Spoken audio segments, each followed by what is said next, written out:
Hello, everyone, and welcome back. We are ready for our third speaker of the day.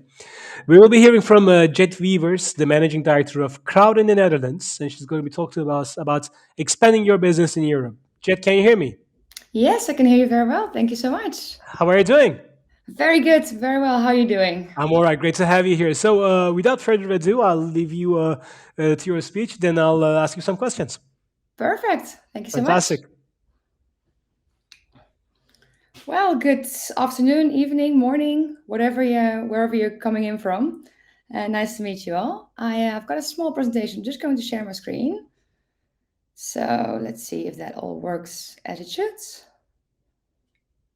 I think, I hope it works right now. So, ja, hallo, goedemorgen. Mijn naam is Jet en ik ben de Managing Director Crowd en ik vind het erg leuk om hier te zijn. Now, I think most of you didn't understand that unless you're Dutch. So, if there's any Dutch people in the audience, I think you might actually feel very spoken to, that you actually feel that my message was meant for you. It's actually part of what I'm going to talk to you guys about today. Even though nowadays everything is very international, even in the Netherlands, like most of us speak English. I think it's mostly across Europe that's the case. But even when I see an advertisement online and that's in Dutch, I feel like it's meant for me, and I feel like that ad is actually speaking to me, and I get interest to it. My eye is drawn to it. So for a lot of people, Europe is seen as one. So even if you've got a business in the US or in China or the Middle East and you're saying, I'm going to expand to Europe. Cool. All right. That sounds exciting. But have you thought about the various countries, the various languages, the various challenges and opportunities in Europe? And even if you already are in Europe and you're going to further expand, it's very important to think about these kind of things. Because knowing and speaking the language, knowing the culture might actually mean that you get that partnership, you get that deal, or you actually get that client in. So today I'm just going to walk through some of the handles and important things what you need to think about. I will say there's not one golden standard for the whole of Europe. And even I don't have the one answer. I mean, every business is individual. Every agency is unique. The same for all of the clients. So, yeah, a small bit about Crowd as well. You see a small map on the right. I'm the managing director of Crowd Amsterdam. It's been established 4 years ago. Right now at Crowd, we've got 10 offices, 53 employees with 21 different nationalities, and we speak about 16 different languages, which is a pretty unique position to be in as well. We're very global, yet still local. And also, very shortly, these are some of the marketing services that we do. We do the whole broad spectrum from creative content to digital to lead and demand generation and distribution. And we do that for some pretty amazing global clients as well. So these are some of the clients that we work with and on a global level. But without further ado, I'm just going to go through what you guys are all here for, which is growing your business into Europe. I want to start with a small exercise as well, because what I've seen in the past, I think when people say we're expanding to Europe or we're going to expand into Europe, it's first important to understand whether that plan will actually serve your goal. It's the same when a client comes to you and says, I want a website. You give me a website, please. Okay, cool, we can do that. But why do you want a website? Is it really helping you to get to your goal? Or is having the website your end goal? Because often it's not. Um, I mean, it can be, I want to sell more sunglasses, then, well, maybe a new website is not the case. Maybe you just need to be on Instagram shopping and have that and utilize that. So it's super important to first determine what is your end goal with your business. Is it having freedom? Is it being famous, taking over the world, or improving your revenue, selling the business? It can be a number of things, but what is your end goal? And then looking at the current situation, where are you right now? So map your current scenario. What have you already done so far? Have you already tried going into Europe or reaching that goal? But have you failed somewhere? Are there any strengths, weaknesses, opportunities, threats that you need to think of and keep in mind? Or do you just want to exponentially grow? So also, what is currently stopping you from reaching that end goal that you have? And from that knowing where you are right now to knowing where you want to be, you can map the journey. So yes, maybe going to Europe could be a next best plan, because it can be expanding your physical footprint, growing market share, servicing European clients. It can be a number of things. But I think right initially, like, it's so important to look at this and what is the end goal, because that will, in the end, everything you do would need to be served around that. Secondly, there is the research. So once you've actually established that you want to go into Europe, it's so important to do further research and planning. And I think it's the most exciting thing that a lot of us like to do, the research, but it is important. As I said before, Europe is not a one size fits all. So it's very important to decide which countries or markets are the most important for you and your business and your goal. And look into budgets and resources. And if it might not all be there, you need to prioritize what is the most important and where is the most opportunity for you. Then also look into various countries, regions, and the specific market research.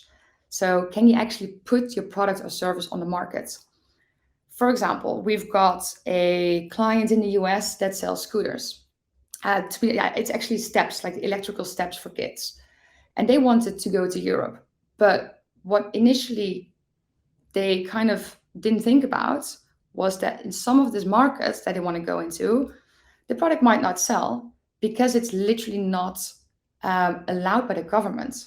So, for example, the Dutch government doesn't allow a step above a certain speed to be on the public road without you actually having a license. So, even if kids were to buy the toy from the toy store, they can only ride it in their back garden and not on the streets. That's a pretty important thing to keep in mind. Whereas if you were to go to Spain, you see them all over the streets. Like, they're so into the market. So, first off, look at the law and politics. Can your product or service actually be in the country that you want to go after, or in all of the countries? M- Are you Might there be any obstacles that you're dealing with? Then look at the target audience as well, stakeholders, competitors. Competitor might have taken over a specific country, a specific region already, and it might be very hard for you and your business to penetrate in that if all the market share has already been given away. Thirdly, look at the financial situation. What's it going to cost to set up, to keep the business operating with the lights on, to do marketing, to do the hiring? Same again here, looking at the financial situation. Maybe in Southern Europe, employees might earn less and actually be cheaper.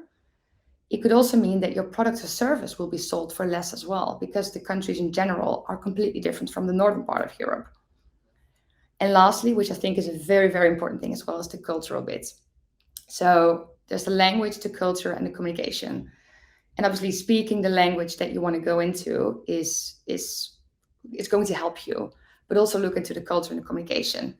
And I think one bullet point isn't actually not going to explain how detailed this can go. So I would recommend you guys just to pick up a copy of the Culture Map. It's a book by Aaron Meyer. It's a nice pocket-sized book. You can easily grab it with you. I'm not sponsoring it. I'm just a huge fan of it. I've read it in one go, actually. And the Culture Map is not just focusing on Europe, but actually on a global level into how people communicate, how specific cultures are. For example, as Dutch people, we tend to be super direct as opposed to people from other cultures and companies. And it can really make a difference when you're speaking to a certain client or when you're speaking to um, a certain individual to conquer a partnership with them, or maybe even a team member on the other side of the world or the other side of Europe even. So looking into these things, it's just so important because Europe is not a one size fits all, and every country, every region is so different in all of these areas. So after you've done all the research and the planning, and a part of it looking at the strategy, how you're going to approach it, a big part of it is actually expanding as well. So to use strategic marketing decisions to conquer the market and be the top of mind of your consumers.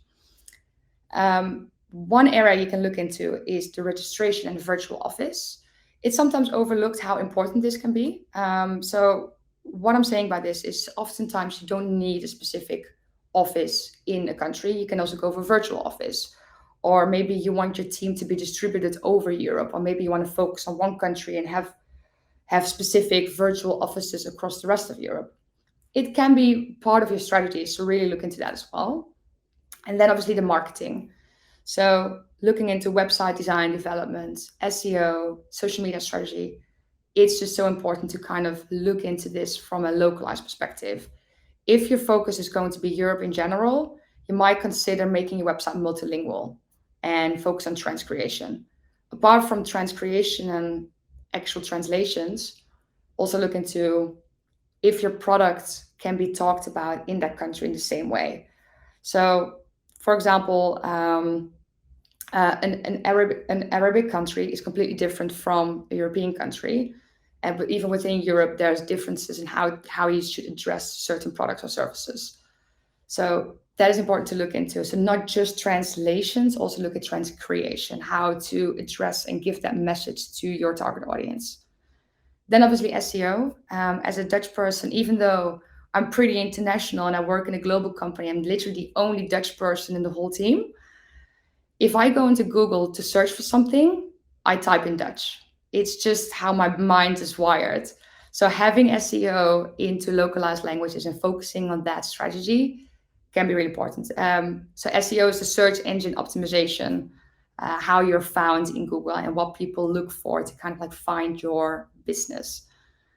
Then looking at content production and social media strategy, looking into doing multilingual, localized. Same for ads, PR, and obviously working with local partners because even though you can do a lot of research and you can do translations, you can take care of it and do everything yourself, you never will know as much about a certain country or region as someone who's actually from there. So consider working with or hiring local partners to help you with that bit.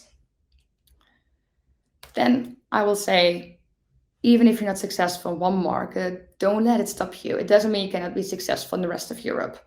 Every country is different, every country comes with its own opportunities. So I would say never change the goal, change your plan. Thank you so much. That was it. So I'm just going to close this Thank, off thank you, Jet. and I'll be back. Fantastic. Can you hear me?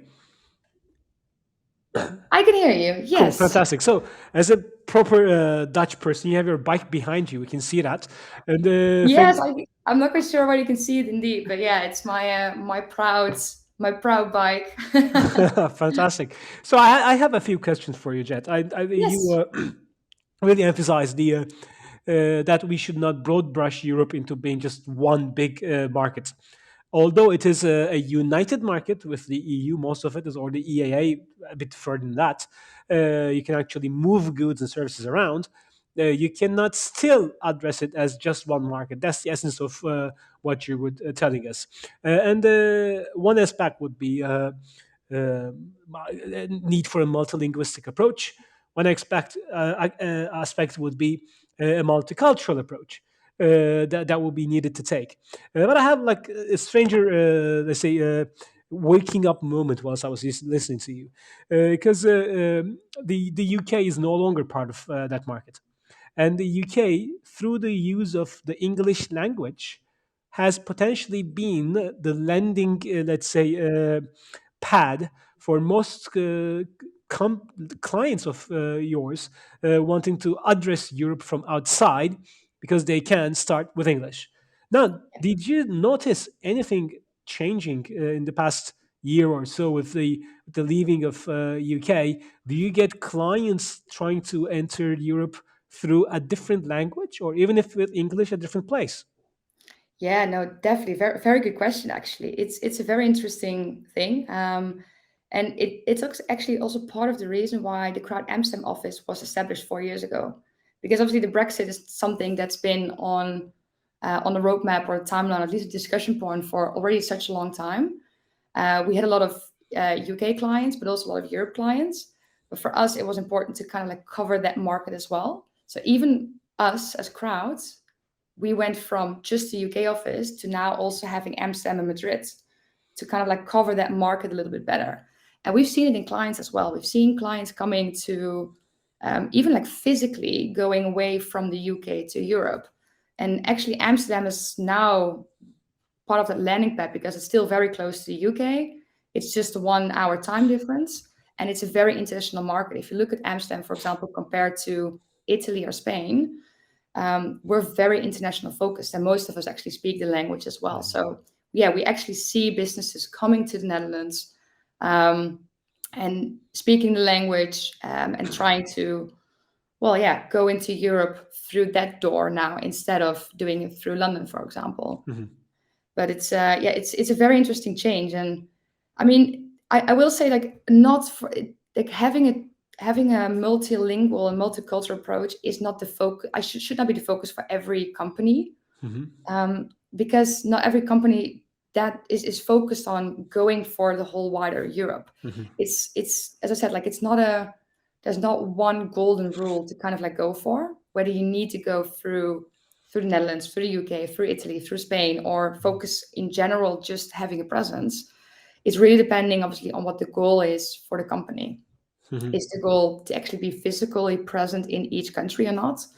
Yeah, then that could be a good approach. It's to the point we're kind of like considering points. Even for us, it doesn't make sense to have a physical office in each country. Thank you. I remember talking to your global CEO, Jamie, about a month ago in Mhm. our first event in Camp One. And he was also talking about the importance of, when you're internationalizing your business, the importance of having a local office, a local foothold. Now, as we were talking mergers and acquisitions in the first half of the day, can you relate to that? I mean, when you are setting up in a new country as an agency, not just a brand, as an agency, do you just like you said, just start a virtual office and start to hire people, or do you Yeah. want to start, or do you want to start from an existing group of people and grow from there? Oh, that's a really good question. I think in the end, it kind of depends as well, as I said, like to what kind of like as an agency, I would say it is good to have a local presence because in the end, having a local presence with a local team will help to having a local presence with a local team will help to kind of grab that market and be there and be present for people to find you. So even though we don't have a German, for example, just calling Germany, but German clients would still come to us and would still reach out to us. But we see often that more Dutch people or Dutch focused people sorry, Dutch focused businesses would actually come to the Amsterdam office Mhm. because they're also already here. However, I will say nowadays it is less important where you physically are, Mhm. specifically because of Corona as well. Mhm. We've got a lot of clients actually here in Amsterdam Zuid. They've got the headquarters there. They're global brands, global agencies, but they've got the headquarters in Amsterdam. They still will type into Google digital marketing agency Amsterdam. So having the fact that you've got Amsterdam on your website, that you've got an Amsterdam presence, an Amsterdam Chamber of Commerce registration, will could make for them the difference to actually go for you or not. Mhm. But in the end, our team, I'm the only Dutch person, but I've got someone from the UK, I've got someone from Italy, I've got someone from Spain. So we've got a very multinational, multicultural team, and they're not even all inside the Netherlands. I'm actually Mhm. the only one in Amsterdam. The rest is distributed all across Europe. But we are having that physical presence here in Amsterdam did help to be physically yeah, to physically for people to actually find us. I understand. So, Yeah. in your approach to growth of your own agents, let's talk about crowd for a minute. And getting new international offices is very important. I heard that from Jamie last time around. Now you're saying the second layer down into that strategy is about creating a local presence where it matters, then perhaps servicing that market from a looser network of individuals in the bigger market in which we call Europe. Is that so? Yeah, yeah, definitely, definitely. So first, focus on what's important. Obviously, unless you've got unlimited money, unlimited resources, then I would say open up in all the countries that you would like to open up in. But it can be a very difficult and time consuming process to actually be established there, grow the team, grow the company, grow the presence. And we've actually done it on a very step by step basis as well. And we now see, for example, sometimes we see that clients they actually want a physical office to be able to go to, and then it helps to set up a new office. So it could be at one point that you've established one company, one office in a certain country, let's say the Netherlands. But then we suddenly see a lot of people coming in from Germany and saying, okay, it would be nice if you are you actually having an office in Germany? I've heard that multiple times now already. So Mhm. for us, that could be a sign like, okay, well, there's a Mhm. lot of demand Mhm. for our clients to actually have a physical office in Germany. So then we can consider that. Mhm. And whether it's actually a physical office with a team or a registration in Germany with Mhm. some meeting rooms that you can go to, but in the end, having a team, in the end, whether you're sitting behind a laptop from Germany or from the Netherlands, as long as you're in the same time zone and you can jump on Mhm. Skype, is these days sometimes enough. Mhm. So yeah, it could be kind of like a step-to-step approach. I would say go for the market that your focus is with first, Mhm. and then kind of look into where the demand is and where your goal is as well. Fantastic. Well, thank you so much. It's been fascinating to hear the journey of crowd one more time, and but this time from you. Thank you for joining us, Jet. Thank you so much. Bye Speak bye. later. Bye bye. Have a good evening. With that, we go to our last networking break of the day, where we will be until 45 past. Well, 45 past 4, that's UK time, but wherever you might be back here at 45 past because we're going to go to all the way, when I say all the way, again, I repeat, to Australia to listen to the Big Picture Group about their approach into mergers. So enjoy the networking break. See you there.